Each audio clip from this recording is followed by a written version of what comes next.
action let's go 저 건물을 찾으러 Sebelumnya, perkenalkan nama saya Sylvia Nawit Arisman, nomor absen 32, dan teman saya. Perkenalkan, nama saya Prapti Irastari, nomor absen 26. Di sini, kami akan menjelaskan tentang permasalahan batas wilayah Blok Ambalat serta penyelesaiannya. Nah, pada gambar di atas, ini merupakan contoh dari batas wilayah antara Indonesia dengan Malaysia. Ambalat adalah blok laut seluas 15.235 km persegi yang terletak di Laut Sulawesi atau Salamat Makassar di dekat perpanjangan perbatasan darat antara Sabah, Malaysia, dan Kalimantan Timur. Blok Ambalat menjadi objek sengketa berkepanjangan antara Indonesia dan Malaysia.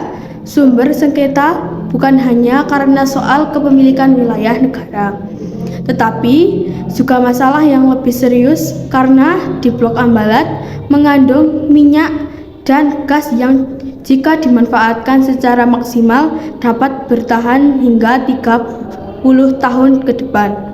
Potensi sumber daya minyak yang besar ini tentu saja tidak akan dilepaskan begitu saja oleh Malaysia. Berdasarkan peta yang mereka buat tahun 1979, Blok Ambalat masuk dalam wilayah Malaysia. Dasar ini yang akan dipakai Malaysia untuk merebut Blok Ambalat dengan memasukkannya sengketa perbatasan ini ke pengadilan internasional. Menyikapi situasi tersebut, seperti biasa, pemerintah Indonesia selalu merasa yakin bahwa potensi Indonesia sangat kuat dalam kasus Blok Ambalat. Pemerintah Indonesia beranggapan bahwa peta yang dibuat oleh Malaysia pada tahun 1979 dengan sendirinya gugur setelah dikeluarkannya peta UNCLOS yang mulai diberlakukan pada tahun 1982.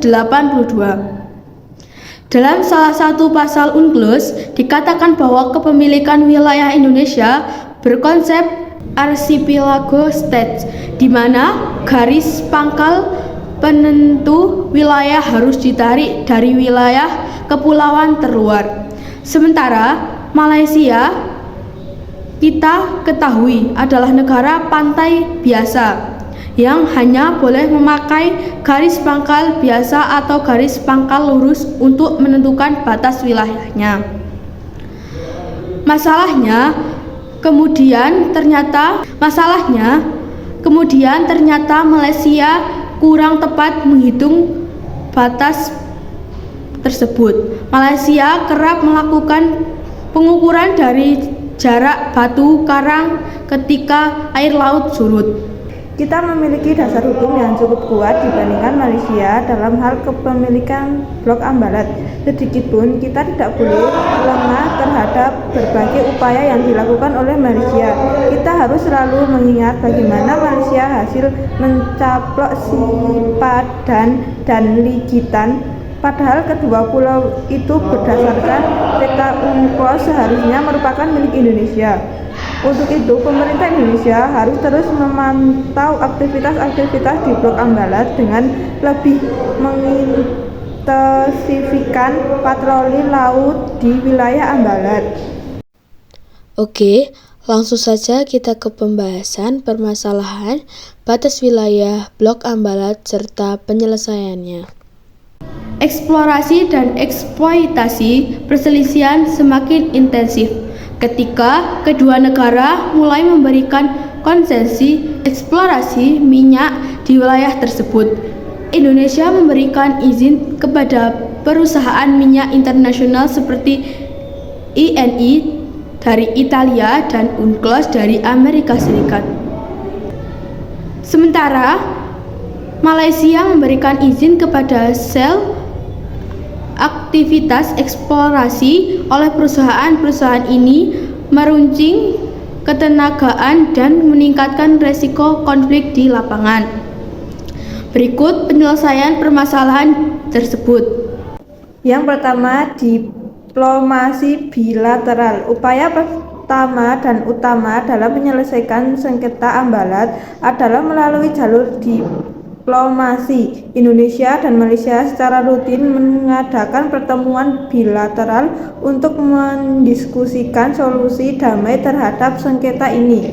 Melalui diplomasi, kedua negara berusaha mencapai kesepakatan yang menguntungkan kedua belah pihak tanpa mengeluarkan intervensi pihak ketiga. Yang kedua, peningkatan kerjasama militer.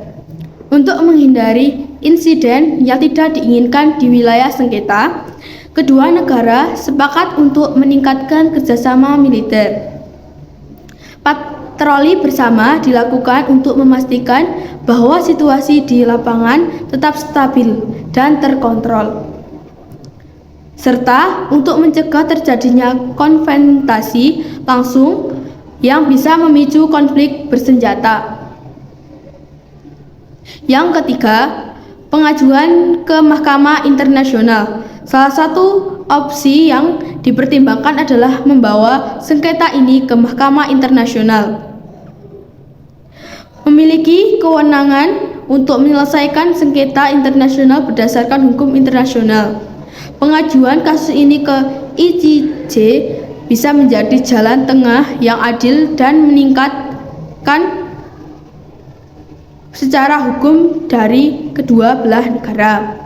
Yang keempat, kesepakatan garis batas pendekatan lain yang sedang dipertimbangkan adalah penentuan batas maritim berdasarkan prinsip-prinsip yang diatur oleh UNCLOS pada tahun 1982.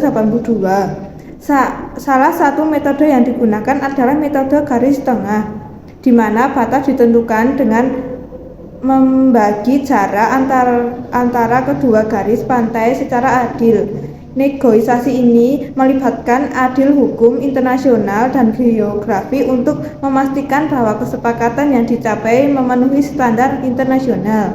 Yang kelima, kerjasama ekonomi. Selain solusi hukum dan diplomatik, kedua negara juga menjajaki kemungkinan kerjasama ekonomi di wilayah sengketa. Kerjasama ini dapat berupa eksplorasi dan eksploitasi bersama sumber daya alam yang ada di Blok Ambalat. Dengan demikian, kedua negara bisa berbagi manfaat dari potensi minyak dan gas tanpa harus mempermasalahkan kedaulatan secara ekstrim. Yang keenam, upaya terkini dalam tantangan. Perundingan lanjut upaya diplomatik terus dilakukan untuk mencapai kesepakatan. Kedua negara telah menunjukkan komitmen untuk menyelesaikan sengketa ini secara damai, meski prosesnya panjang dan kompleks. Perundingan masih berlangsung dan diharapkan bisa menghasilkan kesepakatan yang adil dan menguntungkan bagi kedua belah pihak. Yang ketujuh, stabilitas regional. Sengketa Ambalat tidak hanya berdampak pada hubungan bilateral Indonesia dan Malaysia, tetapi juga berpotensi mempengaruhi stabilitas kawasan Asia Tenggara. Oleh karena itu, ASEAN sebagai organisasi regional juga mendorong penyelesaian sengketa ini melalui dialog dan kerjasama multilateral. Yang kedelapan, pengaruh eksternal. Dalam penyelesaian sengketa, kedua negara juga harus mempertimbangkan pengaruh eksternal seperti tekanan dari negara-negara besar dan perusahaan minyak internasional. Pengaruh eksternal ini bisa menjadi faktor tambahan dalam negosiasi, baik sebagai ancaman maupun peluang. Kesimpulan, permasalahan batas wilayah Blok Ambalat antara Indonesia dan Malaysia merupakan salah satu contoh sengketa maritim yang kompleks dan membutuhkan pendekatan multidimensi. Kesimpulan, permasalahan batas wilayah Blok Ambalat antara Indonesia dan Malaysia merupakan salah satu contoh sengketa maritim yang kompleks dan membutuhkan pendekatan multidimensi.